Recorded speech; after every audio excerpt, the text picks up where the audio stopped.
All right, so we're going to do confidence intervals. Suppose the sample was selected at random to participate in a survey and it was determined that the sample proportion, it's nice when they actually tell you what the sample proportion is. A lot of times they'll just give you a percentage, but sample proportion is a variable, that's always p hat. And the margin of error of a 95% confidence interval, so there's our C level, is 0.95. And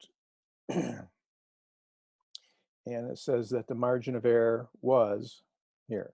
So E, the margin of error, is plus or minus 4.3%, but we're always going to use the decimal version of that.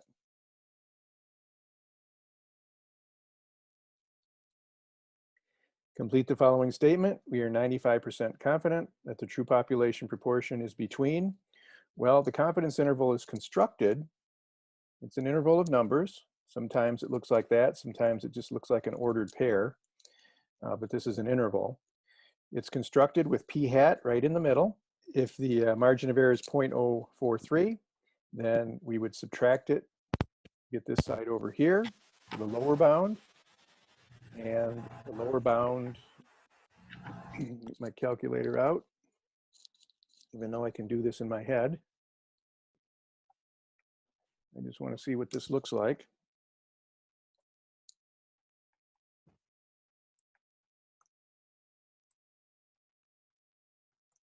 And there you have it.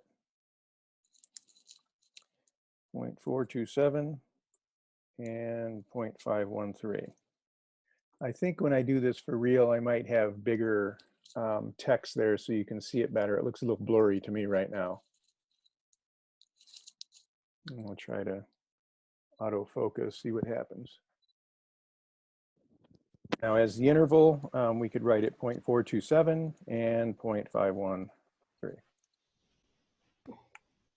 So that would be the two numbers that would go here. That is, we estimated what the population proportion in this scenario might be, and we see it somewhere between 42.7% and 51.3%. So we've got it down fairly close. We've estimated it fairly close. There is still a wide range, 8 percentage points between these two, but fairly close. Now, does the confidence interval capture the population proportion? Normally, we wouldn't know this, but this last sentence said that the population proportion was 0.43. And 0.43 falls just inside here. It's between 0.427 and 0.513. So yes, indeed, we did capture the true population proportion here of 0.43. It's a 95% confidence interval. So if we repeat this over and over and over again, 95 out of 100 confidence intervals will indeed capture the true population proportion, but there are still 5 that will not capture the true population proportion. Suppose a confidence interval estimating a population mean. Okay, so now it's the difference statistic. It's not the p hat, it's the x bar. And here's the interval. Notice it gives the interval in interval notation. So I'm going to create the interval as a graph and put 54.5 as our lower bound and 67.5. Now, who knows what this is? It didn't give a context, but maybe this is overtime work hours or something. Now, the number right in the middle, the way the confidence interval is constructed, it will be the sample proportion. And then the distance from, or not the sample proportion, the sample mean. And the distance from the sample mean to one of the boundaries, that's the margin of error. And so it asked for the point estimate. The point estimate in this case is x bar. So that's the number in the middle. And then the margin of error, that's the E, that's this distance. So again, I'll bring in the calculator. I need to find basically the midpoint of these two. So I'm going to do the midpoint. I add the two numbers together and then divide by 2. Oh boy. It would help if I wrote the right sign between them. There it is, 61.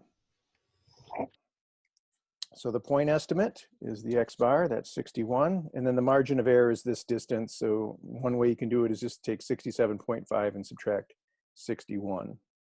And so it would be 6.5. So the distance here is 6.5 and the distance here is 6.5. And that's the margin of error.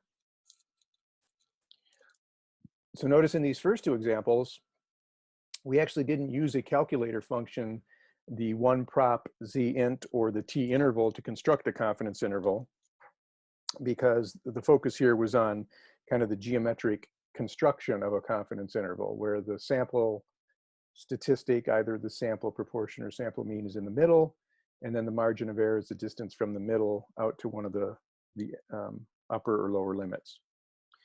All right, these next ones we're going to be using a calculator function. There are really two to choose from. The t intervals we mentioned, or one prop z int. And depending upon the problem, you're either going to be working with a mean or a proportion. That determines the calculator function you used. Okay, so in an auction of American Eagle silver dollars on eBay, 45 of the dollars, okay, so this gives us our sample size. We're going to select 45 of these American Eagle silver dollars, and then it says an average of, so this is the average price, with a standard deviation also referring to the sample, is 1.78. Now, since this is numerical data, a mean makes sense. We have a confidence level, and so we're going to use t interval for the population mean. Interpret the confidence interval in context. All right. So we have all the information that we need. It's all written here to put this up here. See if I can get the rest on there. No, maybe not. Okay. So I'm going to go into the stat key and over to test. That's where all of our confidence interval and hypothesis test calculations will be done. And this one we're going to use t interval. We do have the summary stats, so I'm going to select the stats function. Come down here to X bar, and that was this 10.64 number.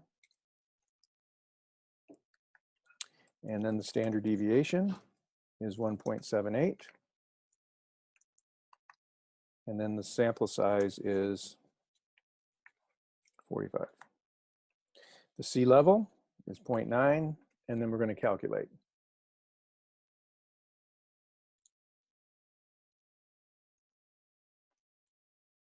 The very first piece of the output, that's the confidence interval. And so confidence interval is 10.194 as the lower bound and 11.086 as the upper bound. And so again, to construct this, the sample mean of 10.64 will be right in the middle. And then the upper bound, 11.0, I'm going to round it because we're talking about money here, 10.19. So, you know, it looks like we have an estimate of the value of these American Eagle silver dollars to within, you know, it's about $1 from here to here. So within $1. So it's a fairly good estimate, and we're 90% confident of that estimate. All right, so we have input, and we're going to select summary stats. And then it just asks you for the 3 pieces of information that we need. Actually 4.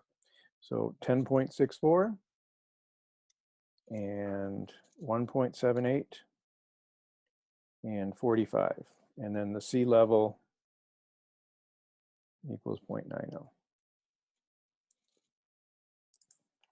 Now, the last thing that you'll always be asked to do is to interpret the confidence interval in context. And that always means that you want to write a summary statement to say, you know, what does this thing mean here? What does this confidence interval mean?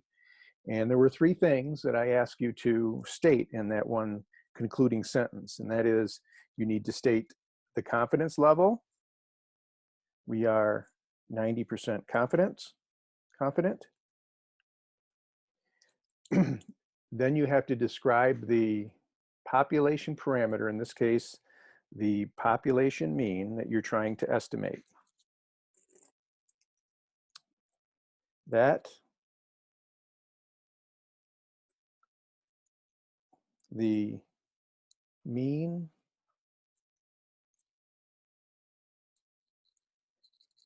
price of an American Eagle silver dollar sold on eBay, sold on eBay. All right. So it's the mean price. So that's what we're estimating here. And in context, it describes, the mean of what. And then the final thing, the third thing, is that you have to mention these two numbers. If you're interpreting a confidence interval, you should state these two numbers. All right. And so then we would continue is between 10.19 there and 11.09 there. And that's what we mean when we calculate a confidence interval. What sample size? Okay, so what? They don't know the sample size there, so we're looking for n. And this is estimating the sample size from of a mean problem. And so the first thing you need to do is to recall the formula. And here it is. This comes directly from the margin of error equation. And you just take the critical value, multiply it by the sample standard deviation, and divide by the margin of error, square it. All right. Now, what sample size? So there's a formula if you want to estimate using a 90% confidence interval. So a 90% confidence interval, you need to go contact or find the Z critical value that corresponds to this. Now, we've done it a couple of times already, and so if you have that table of critical values, then you may want to just refer to that. Otherwise, you'd have to construct it from scratch again. So here is the Z of alpha over 2. It's directly linked to the 90% confidence interval. Just briefly, 90% inside. So 10% on the outside, 5% in each tail. So here's your critical value. And we would get that from the inverse norm of 0.05. Okay, that's where we get to 1.645. All right, the other thing that we need is the standard deviation. Well, I'm just going to go back because I've already forgotten it. There it is, 1.78.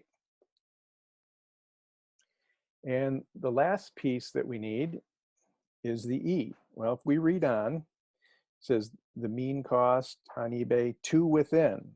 So what they're really giving us here is the margin of error is a quarter. We want to estimate the price of these things to within a quarter. Quarter on the left, quarter on the right. So 50 cents total between the lower and the upper bound.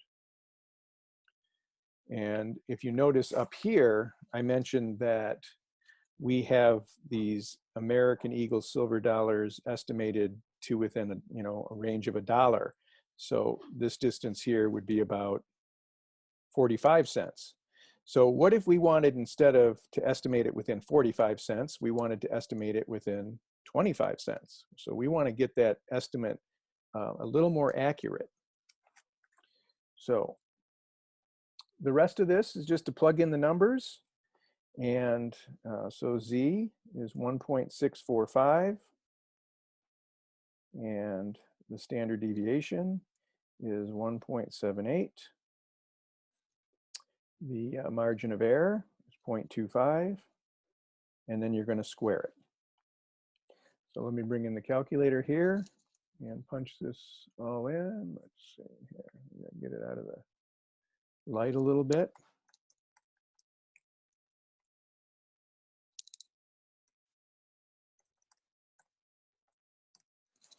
And there you see it, 137.180. And I'll do an approximately equal here. Now, even though this number mathematically rounds to 137, when we do problems like this, we want to make sure that we have a large enough sample size to ensure 90% confidence. So if we went down to 137, we might only have 89% confidence. So we want to always round up. And so we would need a sample size of 138 instead of 45. As you increase the sample size, the margin of error will go down, and hence the width of the confidence interval will go down as well. There's a similar problem, a similar formula for determining sample sizes of proportions. And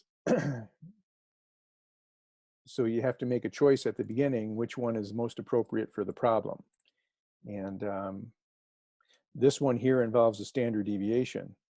So sometimes students will say, I couldn't find the standard deviation. Well, the reason for that, it was a problem about proportions and not means.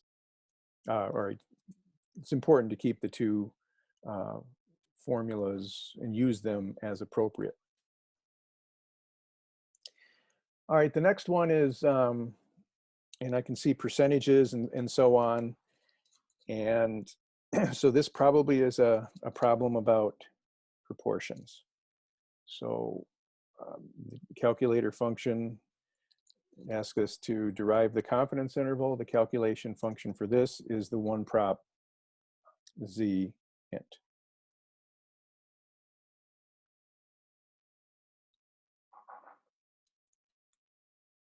All right, so let's read through it. Survey conducted in 2004 revealed that 25%. So this is from a survey, which means it's from a sample, and that 25%. So the 25% is actually the p hat from the sample.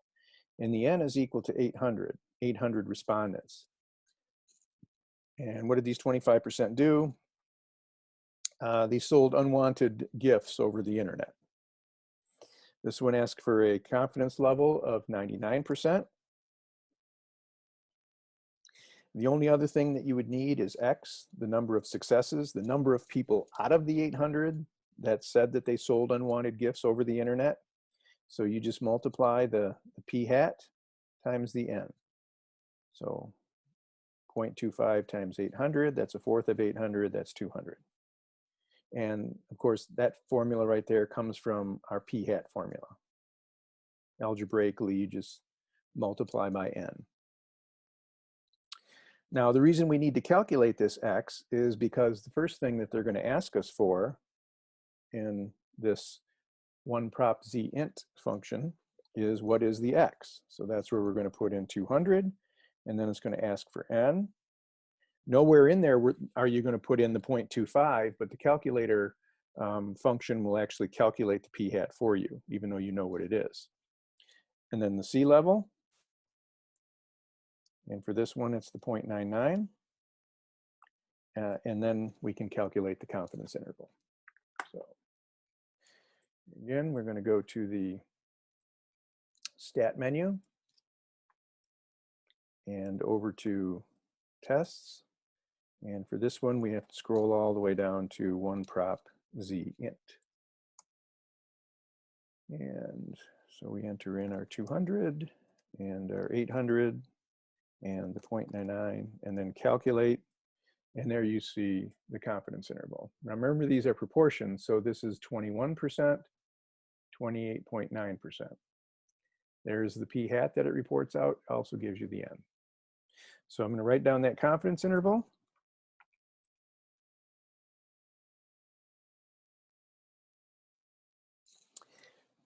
And then I'll also write it just to kind of re-emphasize over and over again that this is a interval of numbers where the lower bound is 21 point, I'll call it 0.211, which is 21.1%. And this one over here is, I'll call it 0.289 or 28.9%. Now right in the middle is p hat, and we know that that's 0.25. If you had to, you could calculate the margin of error, 0.039. both sides. All right, this problem doesn't ask for all of that, but it's useful to maybe re-emphasize it in each problem. Okay, and then the last thing is to interpret. Again, for the interpretation, we want three things. We are, this time, 99% confident. State the confidence level. That, the first word you should use here is either mean or proportion, not the number of, or some other term. In this case, the proportion. What proportion? The proportion of, I'll just say people. We don't know where that 800 was selected. Maybe it was selected from the general US population, and so we would say the proportion of US citizens or something like that. That sold unwanted gifts over the internet. All right, proportion, and then description of the proportion in context. That's step 2. And the third step is to use these two numbers here. Is between 0.211 and 0.289. Now, we often speak in context about these proportions with percentages, so it might be useful to say, or between 21.1% and 28.9%. It's fairly estimate. We're 99% confident in this result. We're not confident at all in this result, because this result here is the result of, this sample proportion is the result of a single sample. And the likelihood that we hit that right on the nose with one sample is almost zero. It's very low. So not too confident in this number, even though if we were forced to give a point estimate, this is what we would report. But this result down here where we give a range, this one down here, we're 99% confident in. We're confident that if we do a random sample, 99 out of 100 times, this confidence interval will capture the true population proportion.